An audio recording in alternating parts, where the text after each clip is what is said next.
A hardworking janitor, Karen, dedicates her life to her adopted son, Joseph, saving diligently to provide him with a good life and a comfortable start to his marriage. However, Karen overhears a shocking conversation that reveals Joseph's true intentions. He plans to prioritize his birth mother and use Karen's savings for his own gain, while also attempting to keep her from his wedding. Karen, heartbroken and betrayed, decides to take control of her own destiny. She begins to unravel the web of deceit surrounding her, discovering the extent of Joseph's manipulation and the true nature of his birth mother. Karen must confront the harsh realities of her situation and decide how to reclaim her life and dignity, while dealing with the fallout of Joseph's actions. The story follows Karen as she navigates betrayal and plans to take back control of her life. After working as a janitor for 30 years, I finally saved enough money to buy a house for my son Joseph before his wedding. I was hospitalized due to an infection in my leg and couldn't attend. I wanted to give him all of my savings as a wedding gift, but then I accidentally overheard a conversation between the doctor and Joseph. "Joseph, as your friend, I feel I should warn you. Your mother is getting older and her recovery isn't looking good. If her condition continues to worsen, we might have to consider amputating. I'm just concerned about your real mother being at the wedding, but why push your stepmother to her limits? Let her amputate if it comes to that.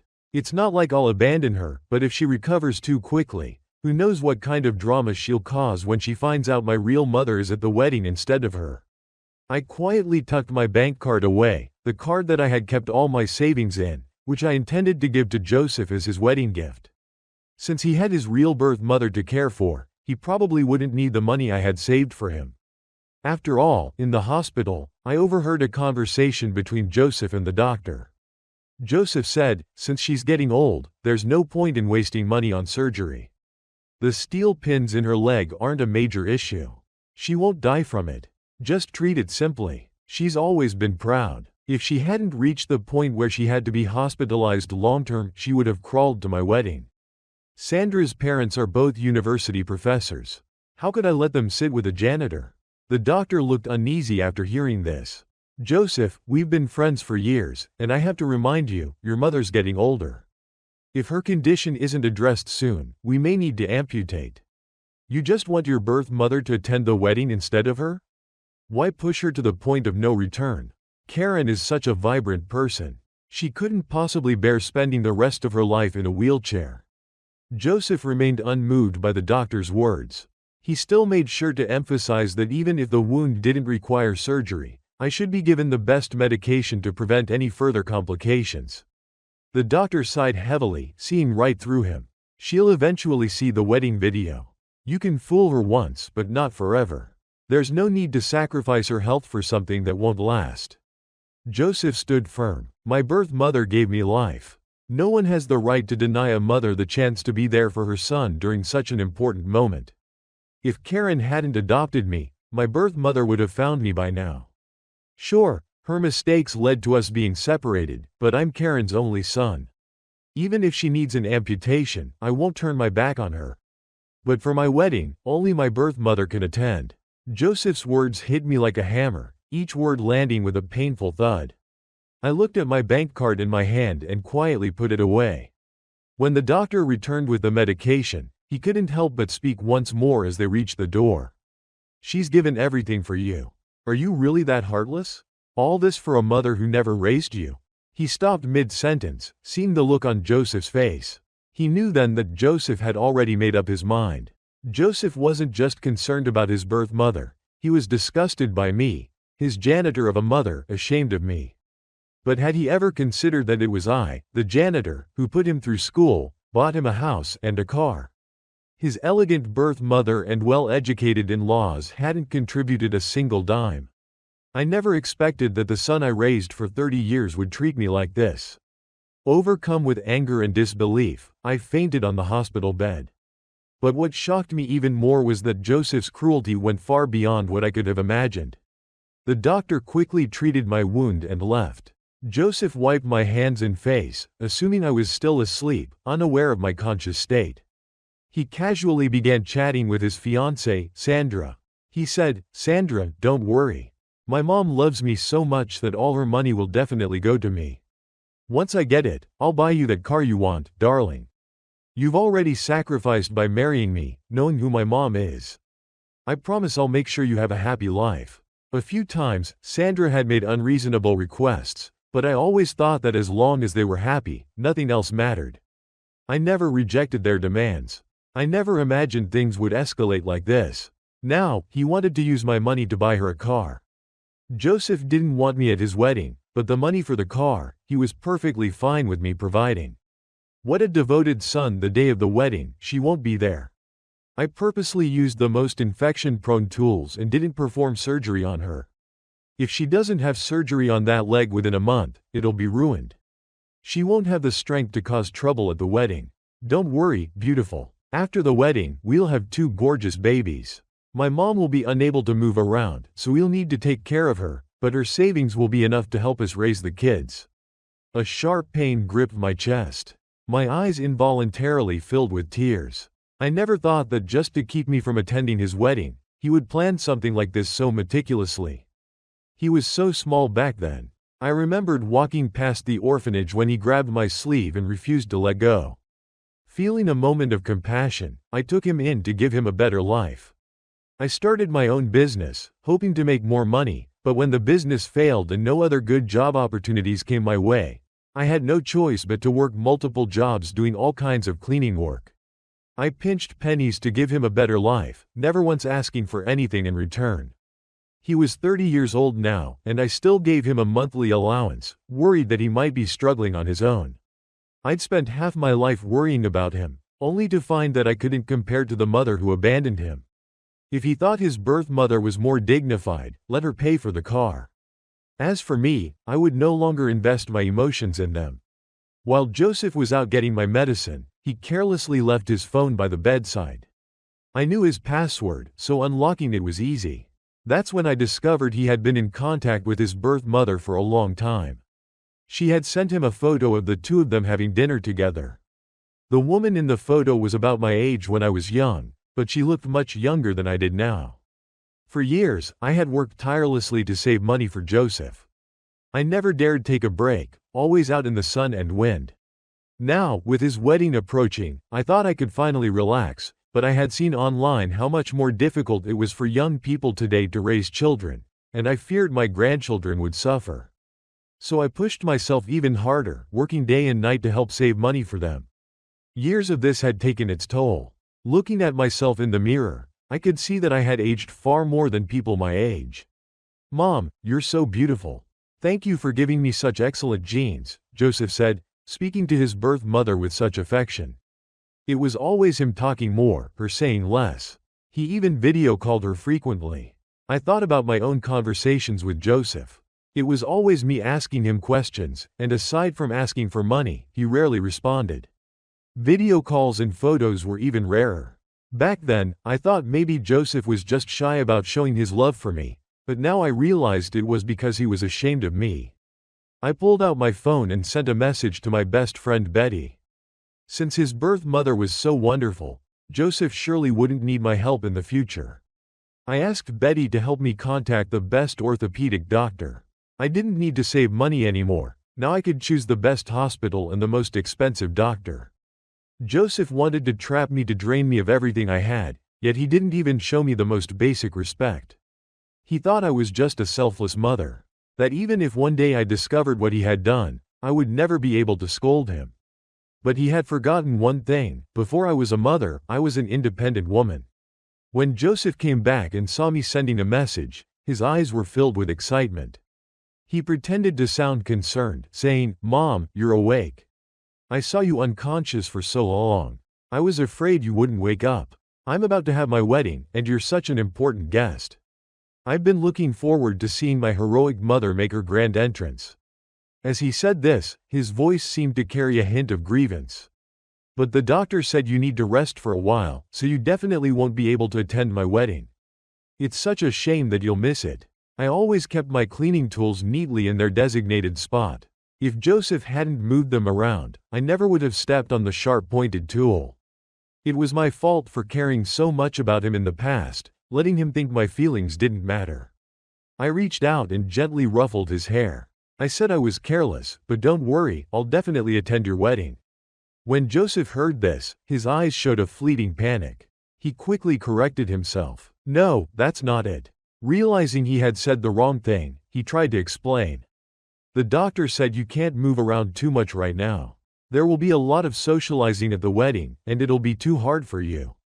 I don't want you to push yourself to attend. I smiled softly, watching him continue with his lies. Even though you've left these regrets in my life for not being able to attend the wedding, I don't blame you. I know you meant well. I'll hire an actor to attend on your behalf. But Mom, didn't you say you had some savings for me before the wedding? When do you plan to give it to me? He started by blaming me for being careless and causing my injury, even going as far as implying that he was being generous, forgiving my mistake, and still willing to accept my money. What a generous gift. Maybe it was because I hadn't agreed to hand over the money yet, but Joseph was clearly getting anxious at that moment. He no longer cared about me not being able to move. He put me in a wheelchair and insisted I come watch his wedding rehearsal. Mom, Sandra's a bit shy, so stay away from them. I'm worried the smell of the medicine on you might make them uncomfortable. Them? Did that include his birth mother too? Joseph thought he was hiding it well, but little did he know, I had already seen his dignified birth mother long before he thought I would, the kept mistress of an old rich man. Now that was some real dignity. Joseph placed me in a small, separate room before quickly rushing out. I rolled myself in the wheelchair toward the venue. After all, I had spent money preparing for this wedding, and even though it was destined to end in disappointment, I still wanted to witness it in its moment of fleeting calm. As I neared the venue, I overheard some of the staff chatting as they set up. Have you heard? The family were decorating the wedding for his pretty interesting. Apparently, they're having the real mother pose as a hired actress to attend the wedding in place of the adoptive mother. Why isn't the adoptive mother coming herself? She's sick, I think. But I mean, how could the adoptive mother possibly be as close to the kid? Of course, he'd be closer to his real mom. If it were me, I'd just let the real mom come. Who would dare stop her? I saw his real mom earlier. Dressed head to toe in designer clothes. Looks like a successful, independent woman. I heard the adoptive mom is a. She's here today. What a shame. Their words made my chest tighten even more. I pushed my wheelchair toward the banquet hall door. The door was slightly ajar, just enough to see the figures inside. Sandra pulled out an expensive-looking camel wool scarf as a greeting gift, her face plastered with a flattering smile. Jessica, Joseph's told me so much about you. He always said you were a beauty, and I thought he was just boasting, but now I can see he wasn't lying. I remembered how every time Sandra saw me, her face was always so somber, and Joseph explained that it was because she wasn't feeling well. She had been unwell once, but it seemed like every time they had a meeting, she was suddenly unwell. I thought she was just young and naive, so I didn't hold it against her. Turns out she knew how to butter up the elders when it suited her, but I didn't blame her. Not really. She was, after all, Joseph's fiancée, and her attitude toward me was largely influenced by him. Jessica stepped into another corner to take a call, and I heard Sandra speaking quietly to Joseph. Your real mom's all decked out in designer clothes. She clearly has money. If we can win her over, we could definitely get a bigger house, and we wouldn't have to keep living in that tiny apartment your mom bought for us. Sandra was trying to charm Jessica because she thought she could buy them a new house. The apartment I bought for them was only because they were getting married, and there were no suitable houses available at the time. I'd actually already found a larger standalone house, and if not for all this, I would have signed the contract by now. Well, now I've saved myself a lot of money. I watched Jessica talking on the phone, and I couldn't help but think back to a few years ago when I first found her. Back then, she made herself very clear. She didn't want Joseph, and she didn't want to deal with the baggage, what she called nothing more than a burden to her. She told me not to look for her again, that we should never see each other for both our sakes. Such a woman, and now Sandra was hoping Jessica would buy them a house. He might as well be dreaming. When the priest arrived for the rehearsal, he naturally assumed I should be the groom's mother and was about to wheel me through the door. But as the door opened, Joseph's face turned pale for a moment, quickly recovering and telling the priest that Jessica was actually his mother. The priest had seen me before when we signed the wedding venue contracts, and now hearing Joseph's words, His expression grew complex. Joseph had originally brought me here saying I would attend the rehearsal as his mother, but now that Jessica was here, I clearly didn't have a place anymore. As they began the rehearsal, I received a message from Betty. Betty told me that the top orthopedic doctor had been arranged and I could be admitted to the hospital at any time. She confirmed one last time, but that's the son you've raised for 30 years. What if he has a change of heart, that him realizing he had done wrong and asking you for forgiveness? Will you soften? Maybe, I replied. I glanced up at the harmonious trio on stage, but I didn't believe there was any chance for him to turn around. Once I finish what I need to do, you can take me to another hospital. Since our mother-son bond was coming to an end, I would give him one last gift. The rehearsal ended, and it was time for dinner. Joseph had chosen an expensive-looking restaurant. They probably thought I was old and hard of hearing, so they didn't bother being discreet. I overheard Sandra quietly say, "This place is too expensive. We don't need to come here. We still need to save up for a bigger house." Joseph waved her off. "Don't worry about the money. When you're with Karen, she'll secretly pay for it. She's disabled now and will only drag me down later. She better behave herself. I can't make my real mom suffer. She's used to high-end places." Halfway through dinner, I told them I needed to use the restroom and pushed my wheelchair out. Neither Sandra nor Joseph showed any concern about how I would manage using the restroom, given my condition. Instead, they exchanged a glance, clearly assuming I was going to pay the bill. I struggled to roll the wheelchair to the door, but after fiddling with it for a while, I couldn't open it. Joseph, seeing me struggle, remained seated and didn't move. Sandra didn't bother either. Then Jessica stood up and said, "Let me take you to the restroom." Joseph quickly stood up, his eyes full of concern for Jessica. "No need. She can manage on her own. Don't trouble yourself." When I looked at him, he changed his tone. "My mom's always been strong and proud. She doesn't like to trouble others." "Thank you," I said to Jessica, my voice cool. Although I was cutting ties with Joseph, I still had a few words to say to Jessica. Just as we reached the corner of the stairs, before I could speak, Jessica suddenly shoved the wheelchair hard forward. My feet in the chair slammed into the wall. The sharp pain shot through me, and sweat beaded on my forehead. "Jessica, what are you doing? What am I doing? Karen, didn't I tell you not to let that burden come looking for me? Why didn't you listen? I almost got caught." Jessica's gentle demeanor in front of Joseph had vanished, replaced by a harsh, demanding tone. "This is just a warning. I'm telling you I have no money to take care of him. If he wants to call me mom, that's his business. I'll help out if you want me to act as the respectable mother for appearances, but if you're trying to blackmail me, forget it. You've already gotten plenty of gifts from him, haven't you?" She sneered. I had seen their chat records where Joseph had frequently given her expensive gifts and jewelry in recent times. The concern I had longed for from Joseph as a mother, I never received, yet Jessica got it all. Jessica snorted, her voice dripping with disdain. "What, you thought I'd work for him for free? Don't get any ideas. If you keep scheming, I'll make sure you lose Joseph. He's much closer to me now than to you." Maybe our voices had gotten too loud, but Joseph and Sandra rushed over at that moment, just as Jessica, who had been so arrogant a second ago, suddenly screamed and stumbled. Her high heels tilted, and she fell to the ground. "Oh my God, Karen, I just said you should rest, that I'd attend Joseph's wedding for you, and now you push me. My foot hurts so much." Jessica was even more shameless than when I'd last seen her a few years ago. The sweat on my forehead grew thicker as the pain intensified, but I forced myself not to show weakness. I kept my face calm, staring at Joseph. I thought that after raising Joseph for 30 years, he would at least trust me a little, but instead, he and Sandra helped Jessica up from the floor, and when they looked at me, all I saw was disdain. "Mom, I used to think you were just a woman forced by life to become a cleaner and raise me. I respected you, but what you did today has disappointed me so much." I froze for a moment, then let out a bitter laugh. I had raised him for 30 years only to find I had raised an ungrateful child. A message was sent from my phone. "Betty, my mother and son relationship with Joseph is over. Joseph always thought I was beneath him, embarrassing him, so let's see what happens when his lowly mother isn't around to pay.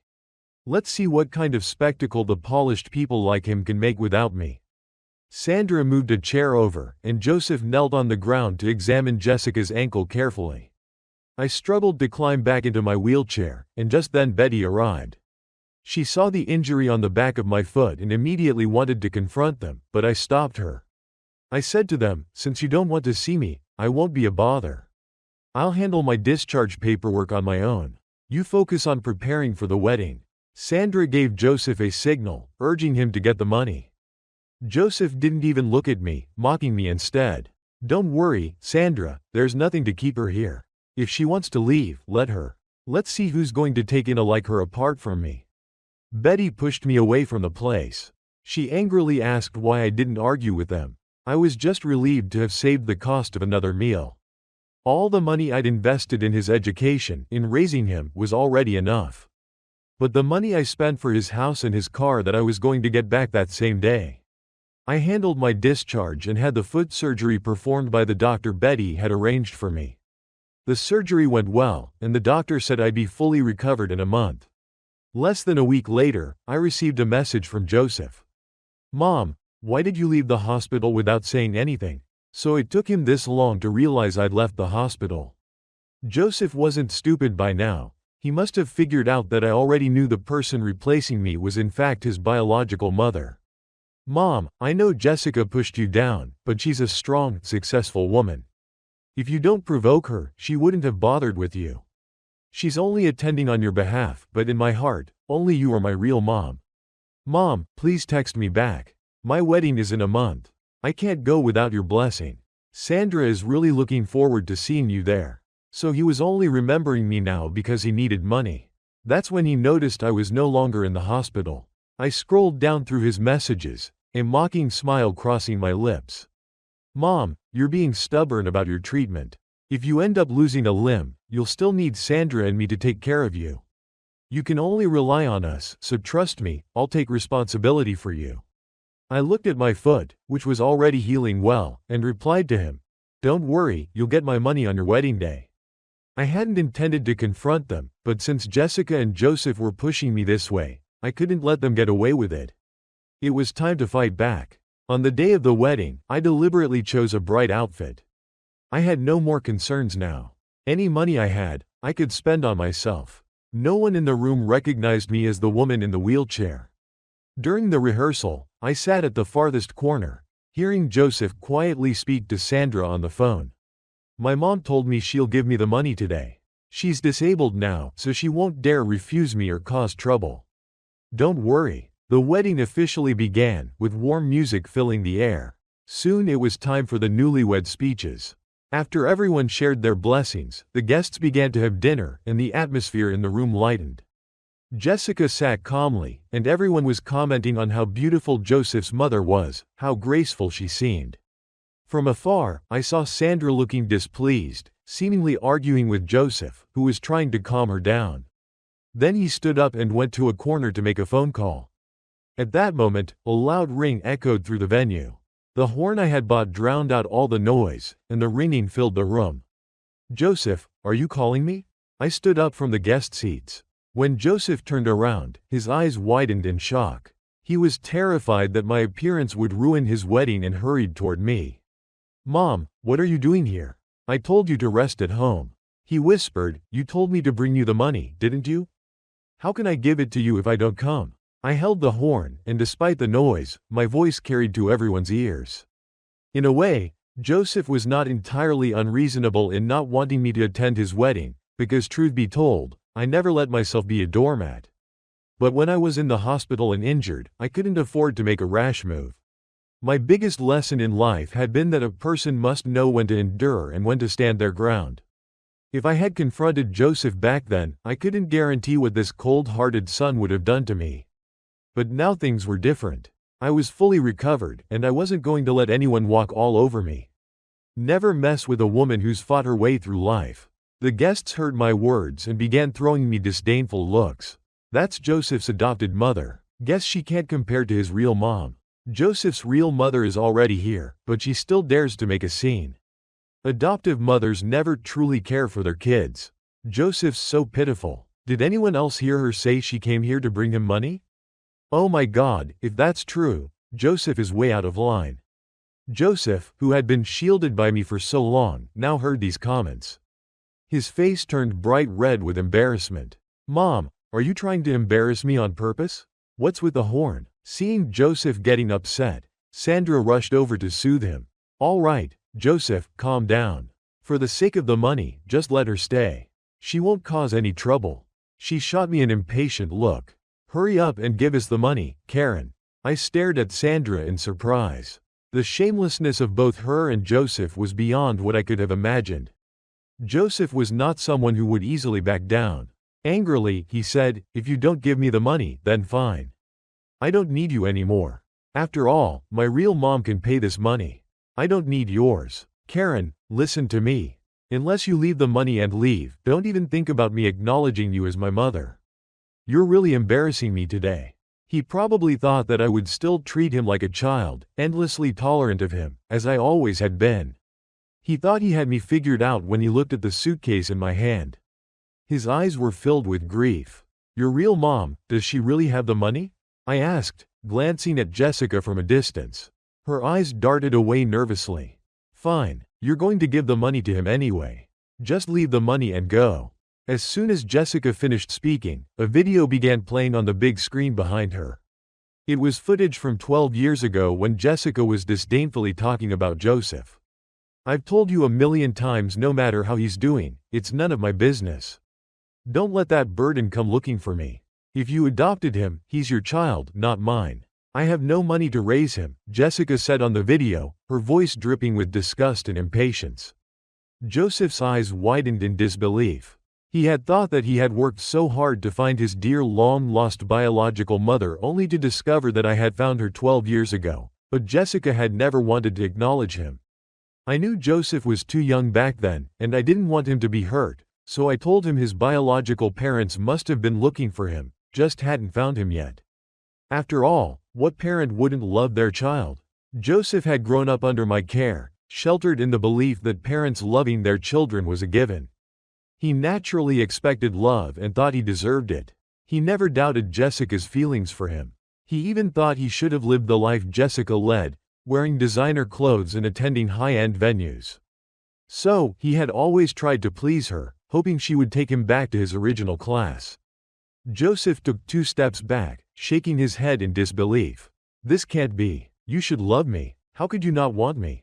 Didn't Jessica ever tell you she's single?" I asked. "What's so strange about a divorce? Didn't you also get divorced? Even if she's divorced, it doesn't change the fact that I was born into a wealthy family." But soon, a man's arrival shattered Joseph's fantasy. A well-dressed man entered, flanked by a team of bodyguards. Without hesitation, the man yanked Jessica out of her seat and slapped her hard across the face. "I've been keeping you for so many years, giving you all the things you want, the money, the car, even a villa, and you still dared to have someone else's child behind my back. I've done a paternity test with Joseph. You're done, Jessica." Joseph rushed forward, trying to stop them from hurting his biological mother, but before he could get close, a bodyguard kicked him away. The man left in a flurry, and the only sound that followed was Jessica's anguished screams.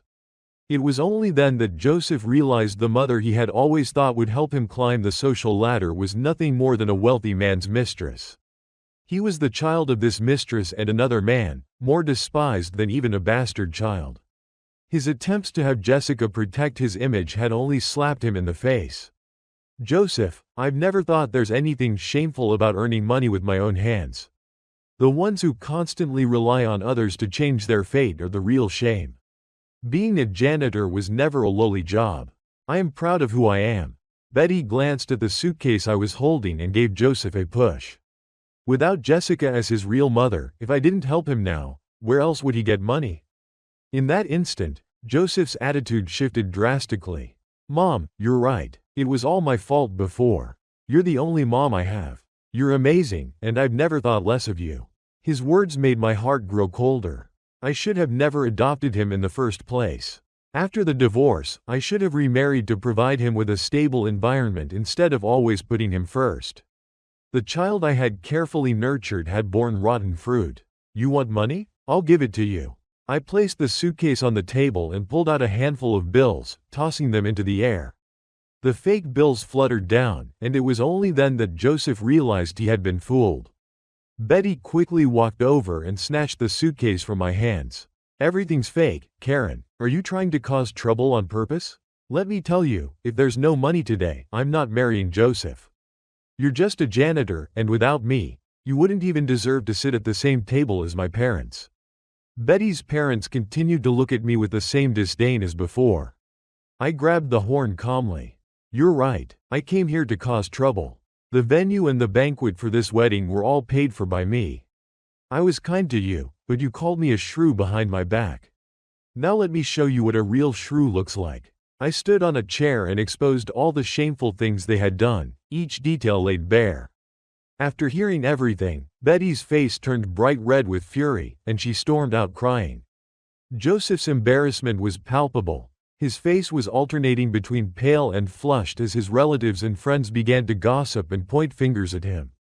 He quickly ran out to chase after Betty, unaware that I still had another surprise in store for him. That evening, I received a call from Joseph. "Karen, you're so selfish. All I wanted was for someone to take your place at the wedding to give me some face, and you sold my wedding house. You're legally meddling with other people's finances. Do you realize that? Then sue me," I replied coldly. "The house was bought with my money. The property deed is in my name. I did say I'd transfer it to you, but you refused it because the apartment was too small for you.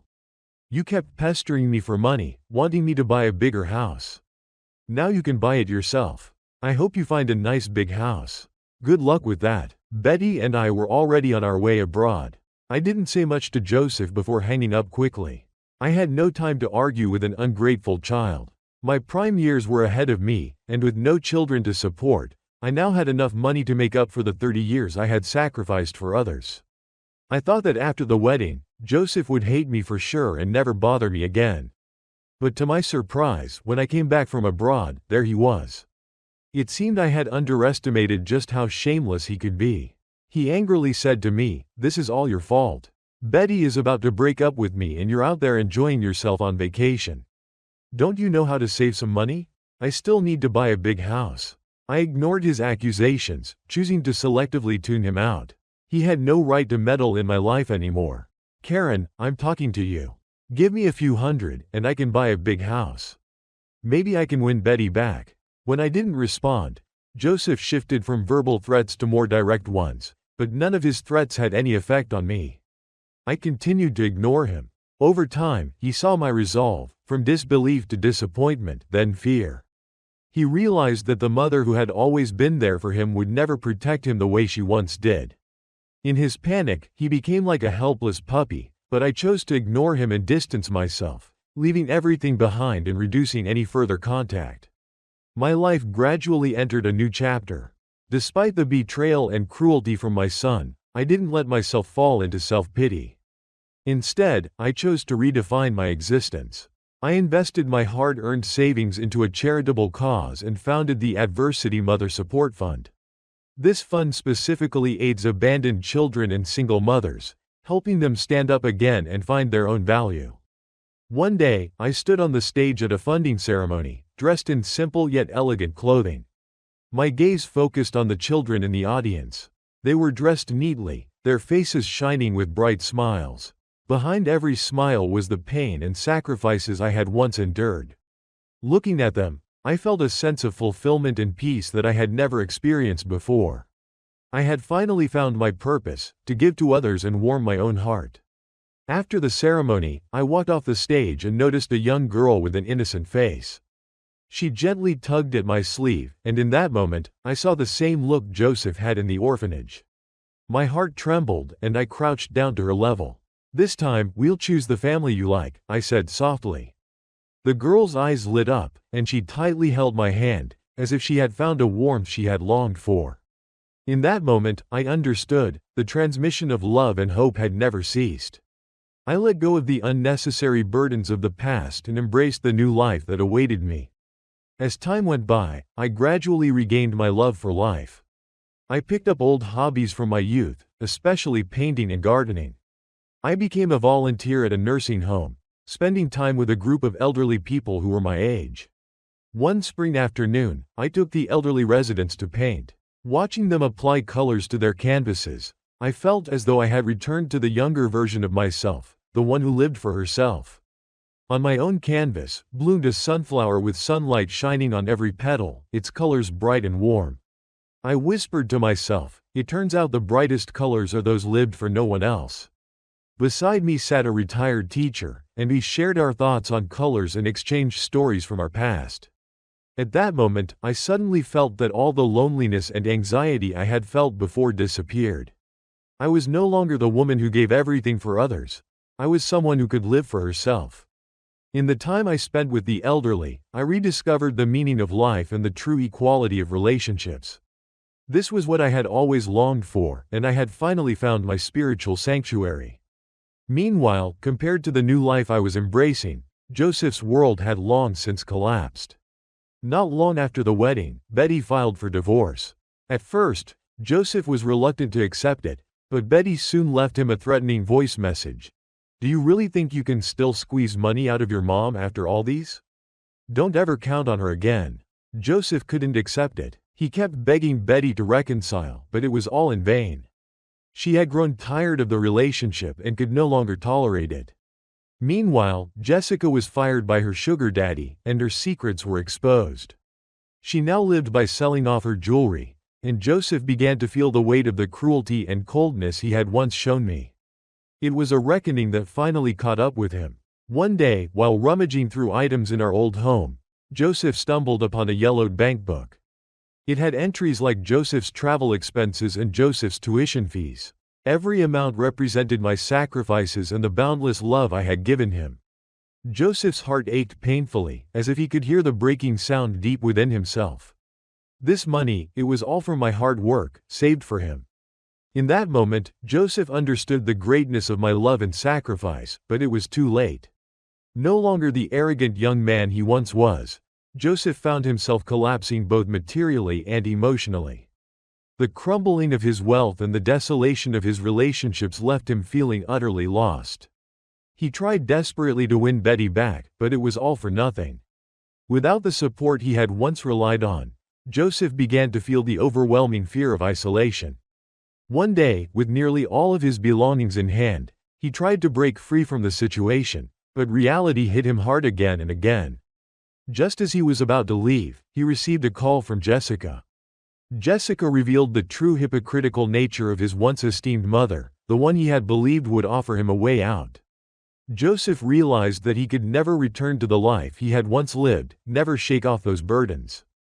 10 winters later, I sat in the activity room of the orphanage, surrounded by a group of children. We were discussing family and maternal love. I gently answered all the questions from the parents looking to adopt. What is a mother? I asked, my voice warm and soft like flowing water.